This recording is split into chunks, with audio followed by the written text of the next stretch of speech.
काजू हा सगळा जो दोडामार्ग विभाग आहे हा काजूसाठी प्रसिद्ध आहे आणि काजूमध्ये इंटरक्रॉपिंग केलं तर काजूचं उत्पन्न सुद्धा 1.5 ते 2 पटीने वाढू शकतो आणि त्याच्याच बरोबर या जमिनीमध्ये चांगल्यापैकी हळद होऊ शकते. म्हणून हळद लागवडीचा मोठा कार्यक्रम साहेबांच्या मार्गदर्शनाखाली चालू आहे. सिंधुरत्नामधून याच्यासाठी निधी उपलब्ध करून दिलेला आहे.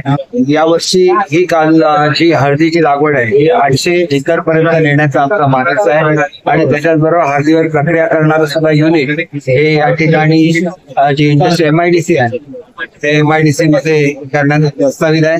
याच्यामधून निश्चितपणे शेतकऱ्यांचं उत्पन्न वाढवायला मदत होईल आणि त्याच्याचबरोबर काजूचा रस विकत घेण्याची व्यवस्था यावर्षीपासून केलेली आहे.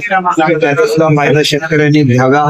हे रस स्टोर करण्याची व्यवस्था आणि प्रक्रिया करण्याची व्यवस्था युनिव्हर्सिटीमध्ये करण्यात आलेली आहे.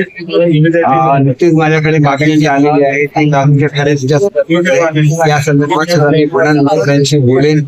हत्तीच्या प्रश्नाच्या संदर्भात या आठवड्यामध्ये मीटिंग ठेवायची विनंती मी आदरणीय वनमंत्र्यांना केलेली आहे. त्याच्यामध्ये सुद्धा आम्ही निश्चितपणे साधारण किती शेतकऱ्यांना याचा फायदा होऊ शकतो जिल्ह्यात? निदान हे टप्प्याटप्प्याने होणार. पहिल्या टप्प्यामध्ये निदान 800 एकर करण्याचा आमचा विचार आहे. त्याच्यानंतर पुढच्या वर्षी 1600 आणि हळूहळू क्षेत्र पूर्ण वाढत जाईल.